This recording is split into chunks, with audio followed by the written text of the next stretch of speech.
The spit was warm. That was the detail that would sear itself into my memory, not the sound of the laughter that followed, but the specific, intimate temperature of it.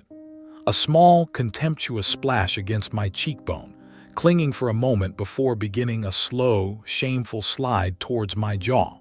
In the grand theater of my humiliation, that was the spotlight. The room, which had been a cacophony of clinking glasses and my son's arrogant boasts, fell into a silence so absolute I could hear the ice melting in my water glass. I sat at the head of the table I had carved from oak 30 years prior, in the house whose every nail I had driven, and I did not move. My son Julian leaned back in his chair, a smirk playing on lips that had once called me daddy with a lisp.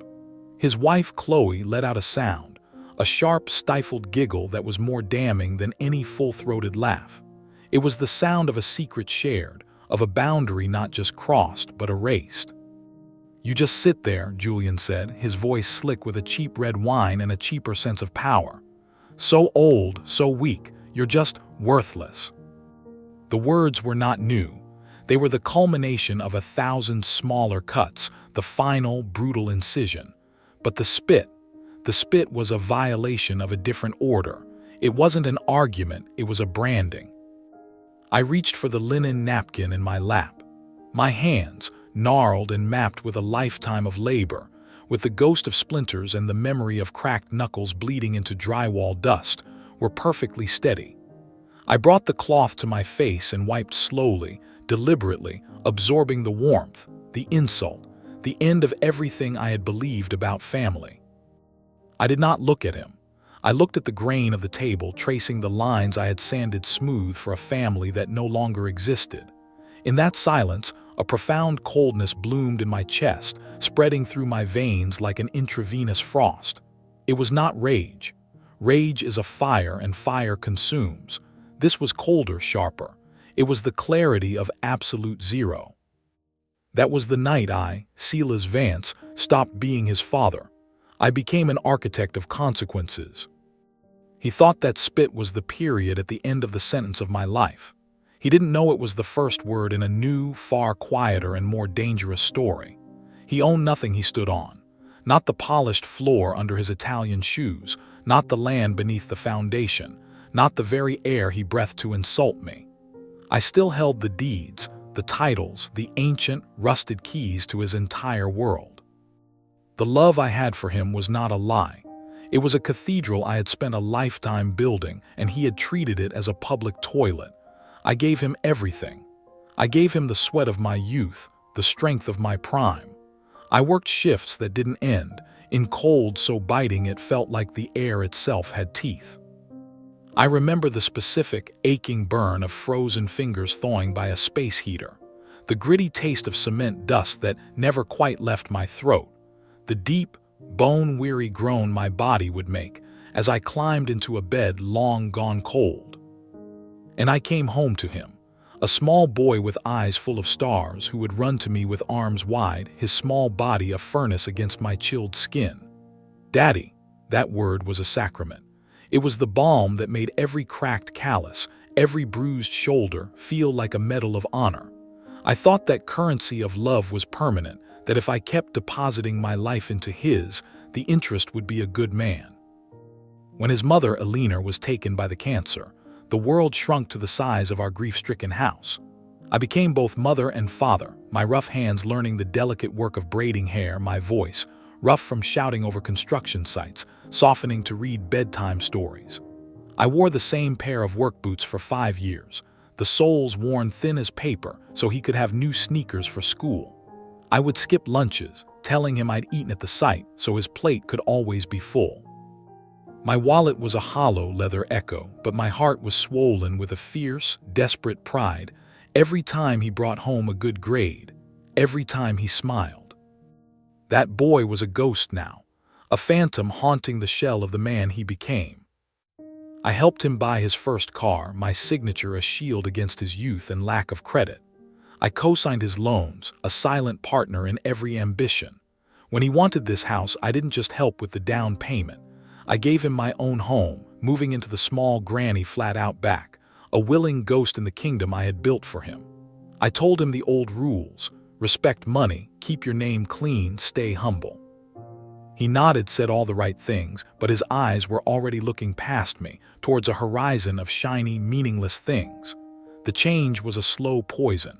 The weekly dinners became a ritual of subtle degradation. Chloe would run a finger over a windowsill, finding dust that wasn't there, and sigh. "A place like this needs constant upkeep, Silas." Julian would boast about his bonuses, his new watch, the cost of his suits, all things my silent, lifelong subsidy had made possible. I became furniture, a worn-out armchair they had to navigate around, a relic. I smiled through it.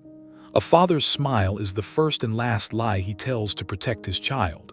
We smile through the betrayal long before it has a name. But that night, the night of the spit, the lies ran out. It didn't start with the spit. It started with a comment about my sweater, an old cable-knit thing Alina had given me. It was soft. It held her memory. "Still wearing that old thing, Dad," Julian had chuckled, swirling his wine. "You look like a homeless fisherman. It's embarrassing." Chloe tittered. Her friends, a vacuous chorus, joined in. The jokes escalated, each one a tiny hammer tap on the foundation of my dignity. They were laughing at my life, at my sacrifices, at the very texture of my existence. I kept my eyes on my plate, a strategy of appeasement that had never worked. I was a rabbit hoping the wolf would mistake stillness for death. Then he leaned across the table, his face close to mine. I could smell the wine on his breath, see the pores on his nose. His eyes, which had once held wonder, were flat and cold. "You know what, old man?" he hissed, the words for me alone, yet meant for the whole room to hear. "You sit there like your opinion still matters, but it doesn't. You're finished. I don't owe you a damn thing." And then the warmth, the wet, shocking impact, the silence. As I wiped my face, I didn't see the man before me. I saw the ghost of the boy on his first bicycle, my hand steadying him. I saw the young man at his graduation, his eyes searching for me in the crowd. I saw every meal I'd skipped, every winter I'd endured, every silent prayer of thanks for his existence. And I saw it all crumble to ash in the face of his contempt. When I stood, the chair made no sound on the rug I had bought for their first anniversary. I walked to the kitchen, my footsteps steady. The laughter started up again behind me, fueled by relief and cruelty. I heard Chloe's stage whisper, "God, he's so sensitive." In the kitchen, I braced myself against the granite countertop I had installed. The hum of the refrigerator was the only sound. I looked at my reflection in the dark window, an old man, a fool, a quiet, patient fool. But not a weak one. The humiliation did not shatter me. It annealed me. It burned away the last of the sentimental father and left behind a core of pure, cold resolve. Anger would have been his victory. This silence was my weapon. They thought the story was over. They had written the final, ugly chapter. They did not know I was just beginning to write mine. I did not sleep that night. I sat in the dark of my small quarters, the scent of Alina's perfume long faded from the room. I didn't replay the spit. I replayed the sound of my own heart, not breaking but hardening. I counted not my losses but my assets, the deeds in the safe, the bank accounts where my name was still primary, the legal trusts I had never dissolved, the power of attorney I had never signed away. He owned the illusion, I owned the substance. By the time the first hint of dawn painted the sky, my plan was not a sketch of revenge but a blueprint for reclamation. I would not scream. I would not fight. I would simply revoke. That dinner didn't break me. It was the demolition that cleared the land for a new structure. And as the sun rose, Silas Vance, was ready to build. The dawn did not bring light, it brought definition. The gray that seeped into my room was the color of resolve. I had passed the night not in turmoil, but in a state of cold, surgical assessment. The man who had been spat upon was a persona I shed like a skin. What remained was Silas Vance, sole proprietor. I moved through my morning rituals with a new, chilling precision. The coffee I brewed was not for comfort but for fuel. I dressed in the same clothes they mocked, the soft wool of the sweater a shield now, not a vulnerability. Each action was a silent rehearsal for the day ahead. I could hear them stirring upstairs, the heavy, entitled tread of Julian, the lighter, sharper steps of Chloe. Their voices were muffled, punctuated by laughter. They were living in the afterglow of their conquest, unaware that their king had already been dethroned in the quiet of the night. They believed the old man was licking his wounds. They did not know the old man was sharpening his tools. I left without a sound, the folder of documents tucked under my arm feeling not like paper, but like tempered steel. The air outside was crisp, scoured clean by the night. I did not take my old truck. I walked. Each step on the gravel driveway was a deliberate act, a physical manifestation of the distance I was placing between myself and the life I was about to dismantle. My first stop was not the lawyer. It was a small, private mailbox service in the next town over. I rented a box under a corporate name I had established years ago for a side business that never took off, Vance Holdings, LLC. It had been a dormant shell, a forgotten line on a tax return. Now, it would become the vessel for my new life. I updated the address on my driver's license and primary bank account there, and then I was severing my tether to that house, thread by invisible thread. Only then did I go to see Alistair Finch. His office was the same, the smell of old books and lemon polish, a sanctuary of cold reason. He looked up as I entered, and his eyes, behind their thick glasses, held no surprise. He had seen the beginning of this story decades ago. He must have known an ending was inevitable. "Silas," he said, gesturing to the chair, "I had a feeling I might be seeing you." I placed the folder on his desk. "It's time, Alistair, all of it." He opened the folder.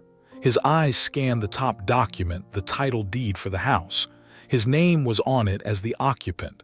Mine was on it as the owner, unambiguously, irrevocably. "He's gotten worse," I stated, not as a lament but as a fact. "Last night he spat in my face, in my own home, in front of his wife and their friends." Alistair did not flinch.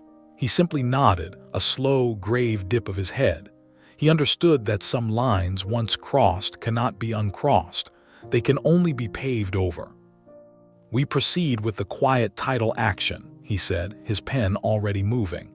"And the eviction, based on the owner-occupancy clause you wisely never removed, will file an affidavit of nuisance.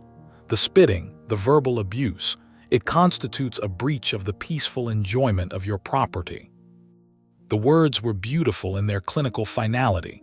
Your property. "We liquidate everything he believes is his," I continued, my voice flat.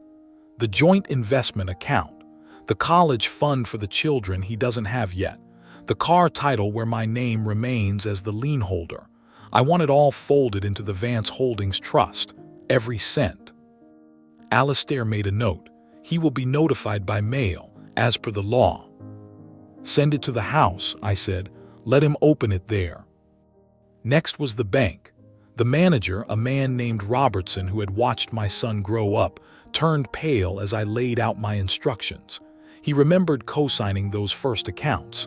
Now, I was here to unsign them. "I need you to freeze the joint operating account for the household," I said. "Effective immediately. All automated payments for the mortgage, the utilities, the credit cards halted. I am revoking all of his signing authorities." "Mr. Vance," Robertson began, his voice hesitant, "are you sure your son, his family?" "They spat on your family, do you keep funding them?" I asked, my gaze level and cold. He had no answer. He processed the orders. The sound of his keyboard clicking was the sound of a life support system being switched off. Julian would discover it the next time he tried to buy groceries, or wine, or pay a landscaper. The silence from his cards would be my first reply to his laughter. My final stop was a real estate agent, one who specialized in quick, discreet sales. I didn't want a sign on the lawn. I wanted a ghost to buy the place. I instructed her to find a corporate buyer, a landlord, anyone who would not be charmed by Julian's bluster. The price was secondary to the speed and the certainty. By the time I returned to the property, the sun was high. The house stood there, handsome and proud, a monument to my life's work. I felt nothing for it anymore. It was an asset, a problem to be solved. I did not go inside. I went to my granny flat and began to pack, not with nostalgia but with the efficiency of a soldier breaking camp. I took only what was essential: documents, a few changes of clothes, the small, locked box that held Eleanor's letters. I left behind the furniture, the photographs, the artifacts of a life I was closing the book on. Let the new owners deal with it, or let Julian, when he was evicted, decide what to do with the relics of the father he despised. The process of the law is not swift, but its initiation is a point of no return. The papers were filed, the wheels were in motion, and I simply waited. The first tremor came 2 days later. I was sitting in my chair reading when I heard Julian's voice from the main house, sharp with confusion. "What is this? What the hell is this?" He had found the bank's letter, the polite, devastating notice that his access to the financial bloodstream of his life had been severed. I heard Chloe's voice join his, higher, panicked. Then his footsteps, heavy and fast, coming towards my door. He didn't knock. He threw it open, his face a mask of bewildered fury. He held the letter crumpled in his fist. "Dad, what is this? The bank, they froze everything, they said you..." I looked up from my book, my expression neutral. I said nothing. I just watched him. My silence was a wall his anger could not breach. His confusion curdled into something uglier. "Did you do this? You senile old bastard, what did you do?" Still, I said nothing. I let him rage. Let him feel the first, chilling drops of the storm whose clouds he had himself gathered. He stormed out, heading for the bank, for the lawyer, for anyone who would listen. He would find the same quiet, implacable truth everywhere he turned. The signatures were valid. The documents were in order.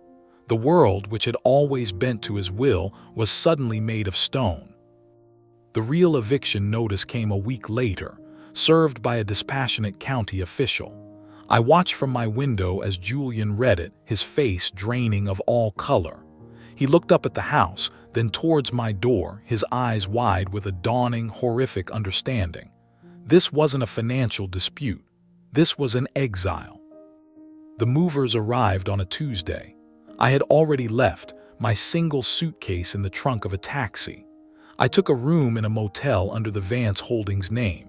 I was a ghost, watching the final act of my own play from the shadows.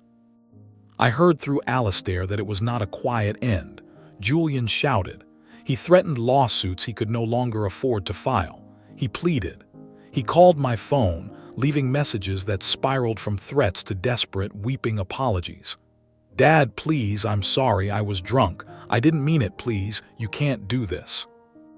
I deleted them without listening to the end.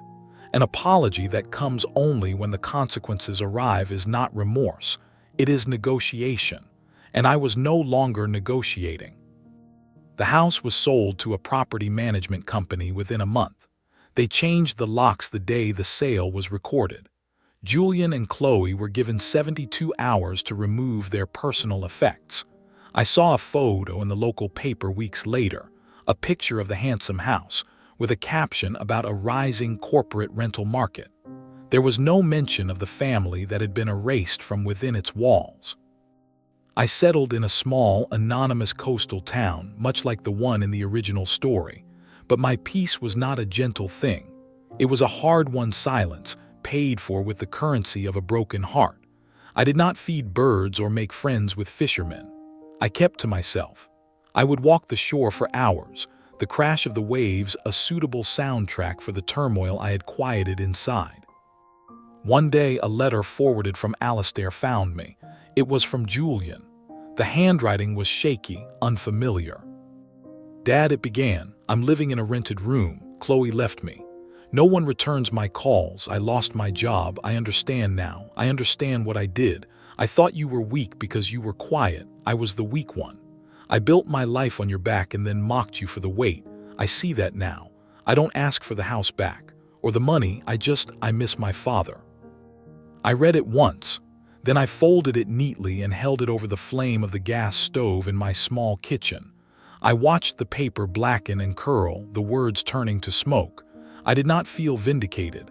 I did not feel sorrow. I felt a vast, empty stillness. He had finally learned the lesson, but it was too late for the teacher to care. The spit had been warm, but the silence that followed was eternal. He had tried to erase my pride with a moment of disgusting impulse. I had erased his world with a series of deliberate, ink-and paper strokes. He thought disrespect was power. He learned too late that true power is in the hand that holds the deed, the pen, and the patience to wait for the perfect moment to take it all back. I had not destroyed him. I had simply stopped holding him up, and in the end, that was the only justice that mattered. The world he had so arrogantly inhabited had always been mine. I had just allowed him to live in it, and that allowance I finally, coldly revoked.